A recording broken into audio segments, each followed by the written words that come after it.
Ikatulong-pulong. Babae, ania ang imong anak. Ania ang imong inahan. Palihog manindog. Pagbasa gikan sa Ebanghelyo ni Juan. Sa tilang sa krus ni Jesus, nagbarog ang iyang inahan, si Maria nga asawa ni Cleopas o si Maria Magdalena. Sa pagkakita ni Jesus sa iyang inahan, o sa tinunaan nga iyang gimahal nga nagbarog dito, ningon siya sa iyang inahan, Babae, ania ang imong anak. Unya, ningon siya sa tinunaan, ania ang imong inahan. Sukad niadto, gipatipon si Maria pagpuyo sa tinunaan. Palihog manindog.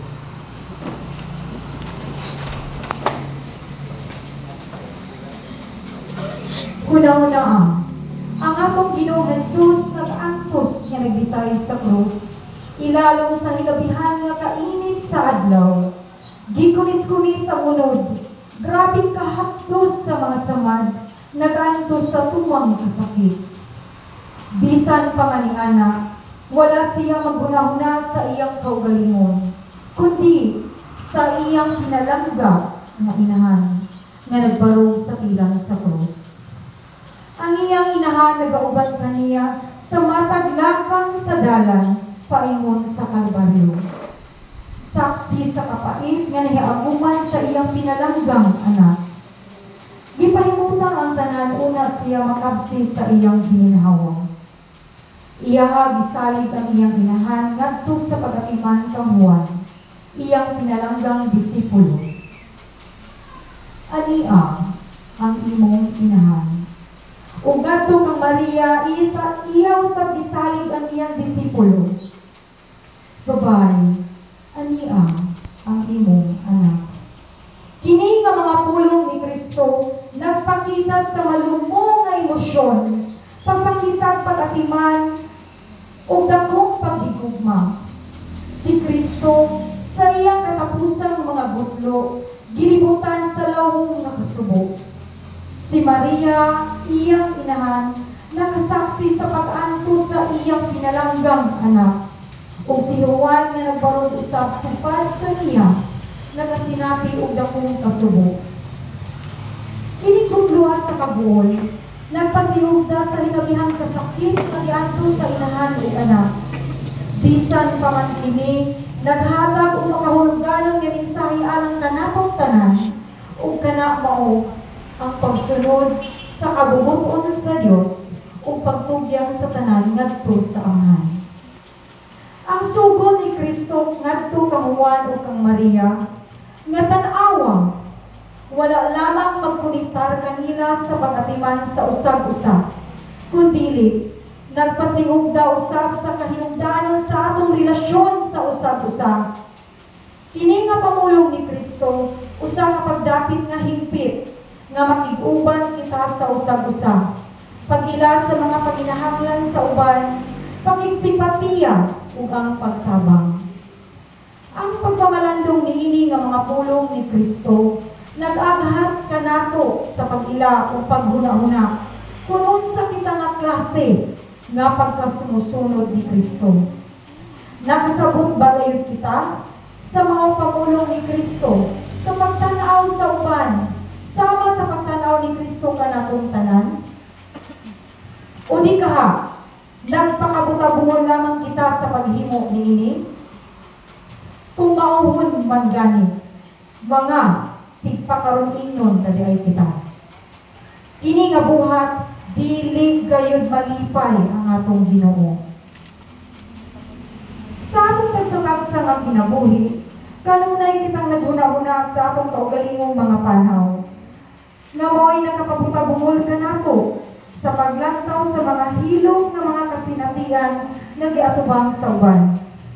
Ang pamulong ni Kristo ngadto kang Maria ug Juan mao'y pahinumdum ka natong tanan sa pagdawat niining kamaturang langit ng buluhaton.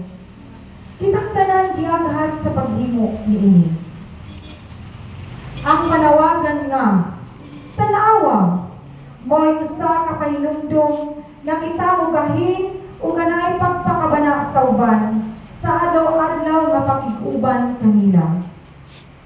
Unsa day ka importante nga kita mugahin og panahon sa tinuod nga pagtan-aw sa kahimtang sa uban ug sa paghatag og suporta sa uban ug sa mga nagkinahanglan sa uban. Susama kini sa pagatiman kang Kristo kanatong tanan. Siya nagpakabana sa mga panginahanglan natong tanan. Mao nga ang pamulong ni Kristo nga babay ang ania ang imong anak. Ania ang imong inahan. Pinunalay kini nga pagtulong kanatong tanan sa angay natong pagtagad o pagatiman ngadto sa uban sa walay pagpili o kondisyon. Kinsa ang nagbarog sa pilan sa krus? Dili ang atong nahulog na unang inahan, kundi ang inahan sa Dios, si Maria. Samtang ang uban gibiya kaniya, siya nag-antos dito uban kaniya. Nag-antos siya tungod kay nag-antos ang iyang anak. Mga kasakit gikan sa ulo hangtod sa tiil, hangtod sa iyang mga bukog o sa iyang sagradong kasing-kasing. Ang inahan nag-antos uban sa iyang anak, nagdugo ang iyang kasing-kasing o gilansang usaw. Apan, wala siya may ginusara ni ining Kalbaryuha. Si Juan nga apostol kauban niya. Kining matinudaanan nga tao, nagbarog alang sa matuusa kanato sa paglansang sa krus. Anaa siya sa katapusan, andang sa paghigugma kang Kristo, samtang ang uban nangalagyo gikan sa krus. Si Juan wala magpadaog sa kahakog, sama sa gibuhat ni Judas, ni sa kahadlok, sama ni Pedro, ni sa pagkalinga, sama sa kanunay natong buhaton. Si Juan wala mosunod sa bitin ngadto sa kinihit, apan nagpabilin diha sa kahayag ni Kristo.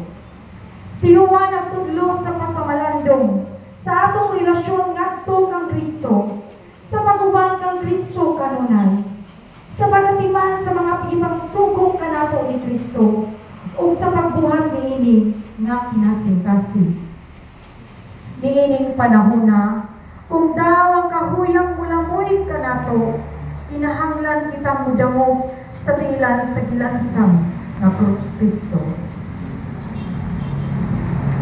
Nasayon si Juan niini, o tungod sa iyang pagtuo, gigantihan siya ni Kristo. Kita, sama usab gantihan kita ni Kristo, kung kita budang usab ngadto kaniya ug magpabilin kaniya.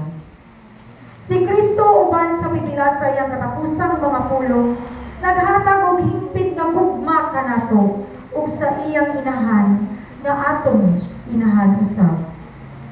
Iyang gipasidunggan siya pinaagi sa pagtugyan kaniya ngadto sa minahal nga apostol. Si Juan kinsa ibiya sa kalibutan aron sa pagsunod ni Kristo, karon adunay Maria isip inahan. Nakuha na niya ang tanan.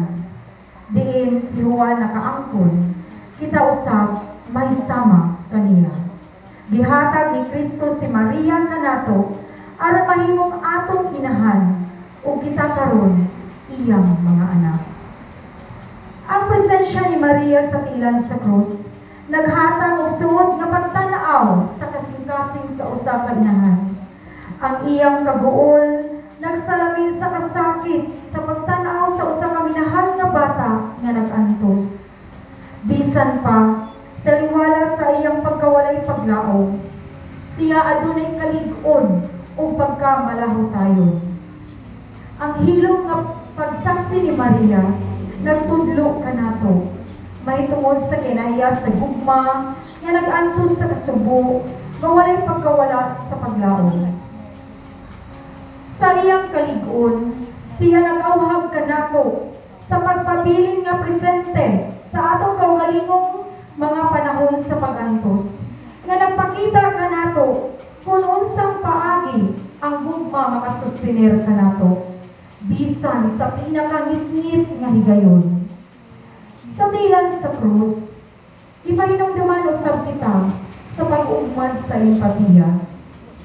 Sama nga si Maria mibarog sa pakigiusap ni Jesus, gitawag sa pagbarog uban atong nag-antos karon kantong dili makiangayon nga gidawdaog, ipadapling o nagbangutan. Ang atong gugma kang Jesus nagpugos ka nato sa paglihok. Kini nag-awhag ka nato sa pagtabang o paghatag og kaluoy ngadto sa uban. Ipahinumduman ta nga ang tinuod nga gugma dili lalim nga gibati apan naglihok usab. Ang panigingna ni Maria nagselbing modelo alang kanato. Sa atong kaugalingong kinabuhi, kita magkatubang og mga pagsulay, kapintihan o kasakit. Sama ni Maria, gidapit kita sa pagdala sa atong mga kasub-anan ngadto kang Jesus, sa pagsalig sa iyang presensya o sa balaang plano. Samtang kita mutubo diha sa atong gugma, alang kang Kristo, kita makakaton sa pagdakos sa atong kaugalingong mga krus nga nagtanaw kanila, ingon nga mga oportunidad alang sa pagtubo o mas lawong nga koneksyon uban kaniya. Samtang atong pamalandungan, ang atong gugma kang Jesus ug Maria, gitawag usab kita sa pagpalambo sa pagbati sa katilingban. Maingon nga si Maria gihatag kang Juan imong anak, kita usab bahin sa mas dakong espiritual nga pamilya.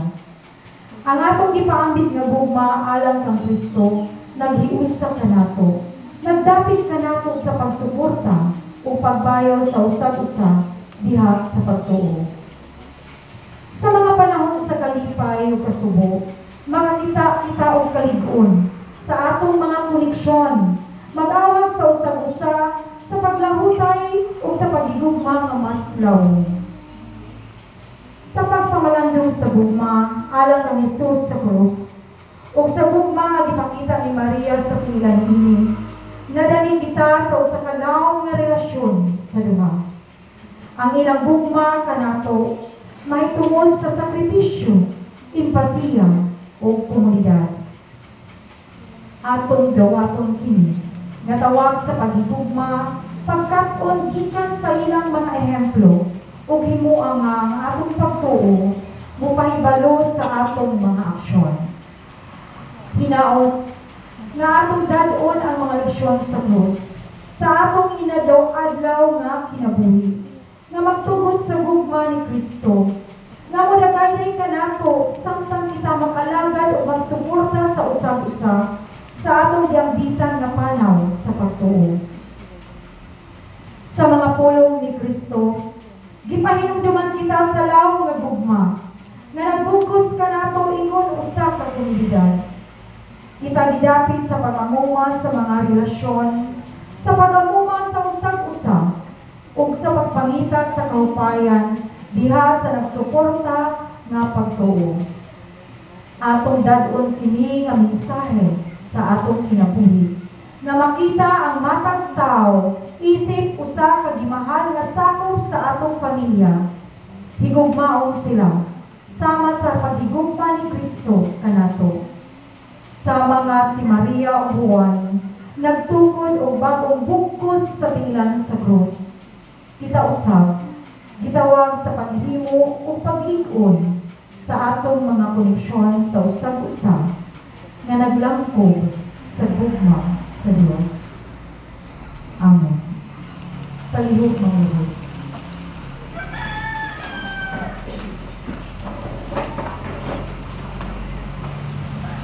Makagagahong namo nga Dios, ang mahal nga Birhen na isulod sa usa ka talagsawong relasyon sa among kinabuhi. Tungod sa iyang pagkawalay man sa sisala, siya nahimong anak sa Dios nga Amahan. Dahil sa iyang pagkamausalon, siya nahimong inahan sa Dios nga anak. Diha sa iyang pagkamatinumanon, siya nahimong esposa sa Espiritu Santo. Kanamo dito sa krus, gihimo siya ni Kristo nga inahan. Ug alang sa kababayinan nga tanan, sulod sa kaputli ug kabuutan.